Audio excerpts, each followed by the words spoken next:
స్వచ్ఛత జీవన శైలిగా మారాలని ప్రభుత్వ విప్ యనమల దివ్య అన్నారు. కాకినాడ జిల్లా తుని మండలం ఎస్ అన్నవరం హై స్కూల్లో జరిగిన స్వచ్ఛంద్ర కార్యక్రమానికి సీనియర్ నేతలు యనమల రాజేష్, చింతనీడి అబ్బాయిలతో కలిసి ముఖ్య అతిథిగా విచ్చేసిన యనమల దివ్యకు విద్యార్థులు ఘన స్వాగతం పలికారు.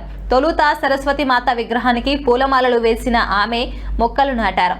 డ్వాక్రా గ్రూపులో ఏర్పాటు చేసిన వివిధ ఉత్పత్తుల స్టాల్ను పరిశీలించారు. అనంతరం స్వచ్ఛాంధ్ర కార్యక్రమానికి ప్రారంభించి విద్యార్థులతో ప్రతిజ్ఞ చేయించారు. ఆ తర్వాత స్వచ్ఛాంధ్ర ర్యాలీని ప్రారంభించారు.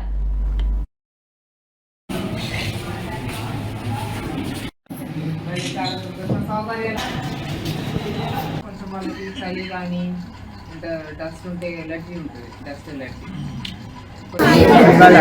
ఏరియాలో మన town area hospital sudden inspection పెట్టడం జరిగింది.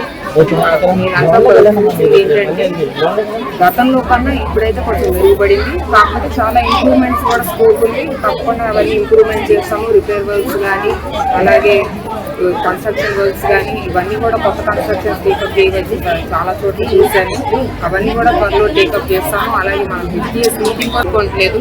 నైట్ అంటే నైట్ డ్యూటీ చేస్తున్నారు. అందరూ కూడా బాగా అటెండ్ అవుతున్నారు మాకు అని చెప్పడం జరిగింది. సో ప్రస్తుతానికైతే అలాంటిది ఒక తీసుకురావాలని నేను కూడా ఆలోచిస్తున్నాను. తప్పకుండా దాని గురించి మన హెల్త్ మినిస్టర్ గారితో కూడా నేను తప్పకుండా సంప్రదిస్తాను. అలాగే సిటీ స్కాన్ అలాగే